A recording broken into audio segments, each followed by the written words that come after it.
Hey guys, welcome back to my channel. Today I wanted to do a small video on the care that I take during the first month of a planter tank, and I believe the first month of a planter tank is a very crucial part.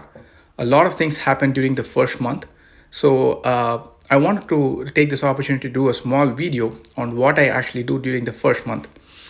And this is usually the part that I see missing in a lot of online videos, where even the professional videos that I've seen usually stops at day one, when all the aquarium is set up and when all the plants are set up. That's where it ends.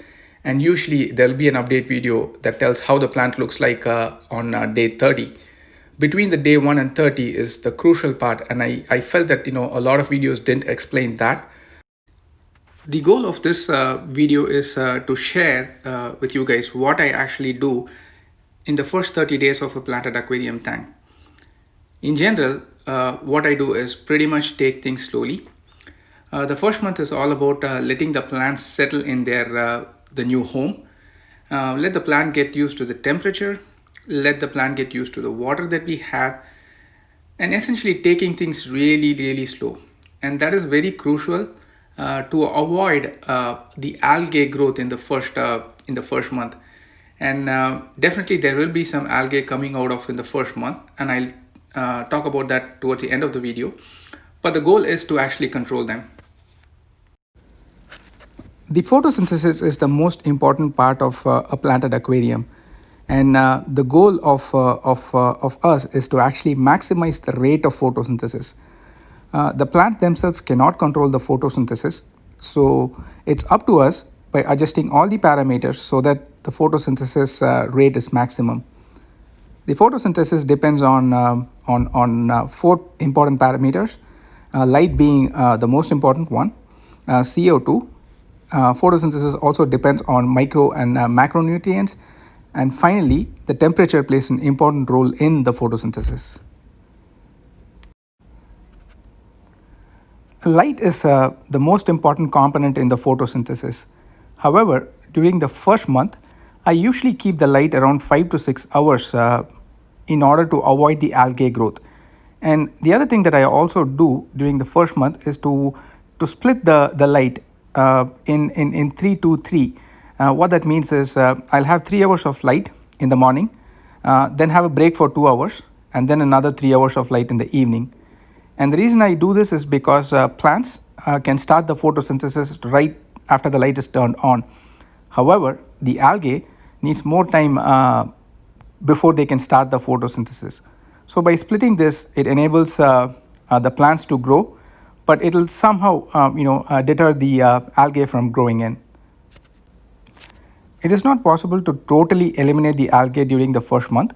However, we should be able to minimize the growth of the algae. Once the aquarium is set and there is no algae in the aquarium, and when the plants are established with all the root system, then we can slowly increase the lighting, maybe half an hour at a time, and maybe increase it max to 7 to 8 hours. Remember, the key to the first month is taking things very slow. The next thing that I wanted to talk is about the micro and macronutrients. And yes, the micro and macronutrients are very essential for the plants, but in the first 2 weeks, if not a month, it is better not to add fertilizers, or if we add fertilizers, at least keep it to the minimum. And the reason is because the plants which need micro and macronutrients first would like to establish in the aquarium. And during this establishment phase, which is around like 1 to 2 weeks, or if not a month, they are very slow in absorbing nutrients. So when we fertilize it more than required, then what happens is the excess of nutrient will result in an algae. So I would really recommend not to use fertilizers in the first 2 weeks. Let the plant settle, all the other conditions, adjust all the other conditions, including lighting, CO2. Once everything is established, then we can actually start using fertilizers.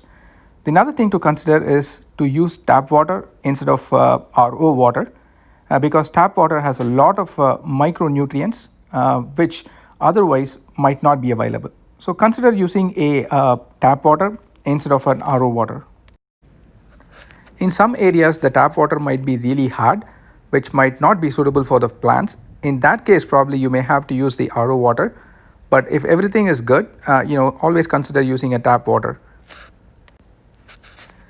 After light, the next important component of photosynthesis is CO2. And CO2 naturally occurs in the water by the fact that fishes breathe and also plants breathe. However, it is a good idea to actually inject CO2 into the water. The injection of CO2 will improve the photosynthesis, and definitely the plant growth will be much better under the CO2. However, when doing CO2 injections, we need to be careful that the level of CO2 in the water has to be constant. If the level of the CO2 fluctuates, then it can result in what is called a green fuzz algae. It's very easy to get rid of the algae. However, it's better not to have them. So when we are doing a CO2, it is very essential to make sure that the CO2 levels are constant. I use a drop checker to check the CO2 level and ensure that the CO2 doesn't fluctuate too much within the aquarium. The CO2 is only required during the photosynthesis process. So if the light is turned off, there is no point in having a CO2 turned on. So when the light is turned off, you can actually turn off the CO2. If we have the CO2 going after the light is turned off, then it can increase the acidity of the water or reduce the pH. Another thing to consider when using a CO2 is to have a very good flow. The flow will allow the CO2 to be carried throughout the tank so that it doesn't cause an algae or anything. Filtration is a very important part of the planted tank, and I would consider using a canister filter. They are a little bit expensive, but they help us to give a mechanical as well as a biological filter, and also it gives what is called the flow, and the flow is very essential for a CO2 tank. The next critical step in a planted tank, especially during the first month, is the frequent water changes. And in general, 50% water change a week is a really good for a planted tank. However, during the first month, there are organic waste that comes because of the plant dying and the plants trying to establish themselves. And this organic waste in turn will result in an ammonia spike because our filter is just in the process of getting set. So during the first month of the planted tank, I would really recommend changing the water at least 3 to 4 times a week. 4 times is on the higher side, but at least 3 times a week I would consider changing it, and at least do a 50% water change. And it is also very essential to test the ammonia level and just make sure that the ammonia is not spiking up. The ammonia spike might result in an algae, which is something that we don't want to deal with. So for the first month, I would really consider 50% water change at least 3 times a week. So the next thing is what kind of fishes can I have in a planted tank? So this is just based on my experience, my limited experience, that not all fishes are suitable for a planted tank. The fishes that I would consider for a planted tanks are, number one is an Amano shrimp, because they are a very good algae eaters, and especially during the first month, they are amazing against the algae. Other shrimps like red cherry shrimp is something that I do have. The second type of fishes that I like in a planted tank, just for the beauty, are the schooling fishes like tetras or rasparas. They really like, they are schooling fishes, and they give a good look and feel to a planted tank. The fish that I would really avoid in a planted tank are betta fishes. Primarily because betta fishes, they don't like to have a flow. The planted aquarium and the planted tank really likes a flow. So they don't go well with each other. The other thing that the betta fishes don't like is the temperature of a planted tank. Betta fish could grow really good somewhere between 78 to 82 degrees. Anything less than 78 degrees can harm the fishes. So I would consider avoiding betta fishes for the planted tank. particularly if you are having a CO2 injection. The flow will really cause a stress in the betta fishes. The next thing I wanted to talk to you guys, and I kept this for the last, is about the algae. Algae is very common in a planted fish tank, at least in the first month.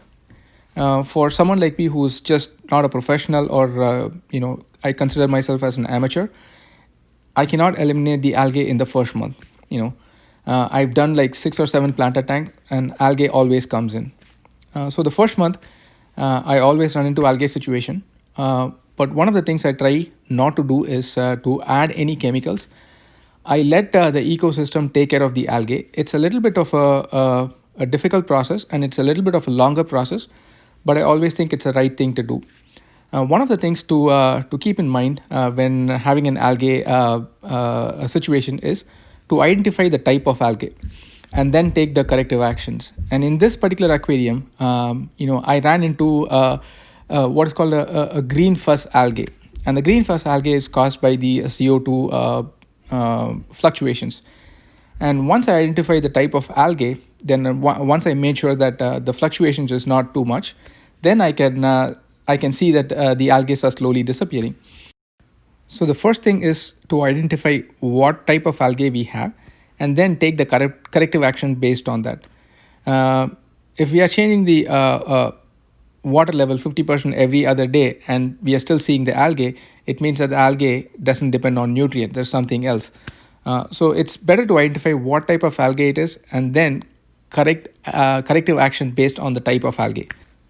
And that is one of the reason that I would like to take it very slow during the first month, is to slowly change the parameters and slowly adjust it, so I know what are the variations that I'm introducing and what might cause an algae. And that's pretty much that I wanted to do in this video, guys. I hope that I shared some information that I've learned over a period of time. And again, I'm not a professional aquascaper or anything, so if there is any mistake in what I've said, I apologize for that. And hope that you enjoyed it. Hope you gained some information from this video that you can actually use for your aquascaping. And thank you so much for watching.